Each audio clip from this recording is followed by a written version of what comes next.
श्रीरामपूर शहरात दिनांक 6 जुलै रोजी मिनी वळणावरून जात असलेल्या मीना विजय वाबळे यांच्यावर 2 अनोळखी इसमांनी स्पोर्ट्स बाईकवर येत गळ्यातील 80,000 रुपये किमतीचे 12 ग्रॅम वजनाचे सोन्याचे गंठण हिसकावले।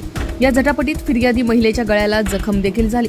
पोलीस निरीक्षक नितीन देशमुख यांच्या मार्गदर्शनाखाली तपास पथकाने तांत्रिक माहिती व गुप्त सूत्रांच्या आधारे आरोपी शाहरुख उर्फ चपट्या अफसर शेख राहणार वार्ड नंबर 6 श्रीरामपूर आणि ज्ञानेश्वर उर्फ पेटी मोरे राहणार वार्ड नंबर 1 इंद्रानगर यांना अटक केली। चौकशीत गुन्ह्याची कबुली दिल्यानंतर त्यांच्या ताब्यातून 80,000 रुपयांचे गंठण आणि 1 लाख रुपये किमतीचे स्पोर्ट्स बाईक असा एकूण 1,80,000 रुपयांचा मुद्देमाल जप्त करण्यात आलाय। ही कारवाई पोलीस अधीक्षक सोमनाथ घारगे, अप्पर पोलीस अधीक्षक वैभव कलुबर्मे, उपविभागीय अधिकारी डॉक्टर बसवराज शिवपूजे यांच्या मार्गदर्शनाखाली पोलीस निरीक्षक नितीन देशमुख यांच्या नेतृत्वाखाली समाधान सोळंके, दीपक मेडे, दादासाहेब लोढे, प्रदीप साठे, अमोल पडोळे, संभाजी खरात, मचिंद्र कातखडे, अजित पटारे, सचिन काकडे, सागर बनसोडे, अजिनाथ आंधळे आणि मीरा सरग यांनी केली आहे। राष्ट्र सह्याद्री न्यूजसाठी प्रतिनिधी युनुस इनामदार। अशाच ताज्या आणि महत्त्वपूर्ण घडामोडींसाठी पाहत रहा राष्ट्र सह्याद्री न्यूज।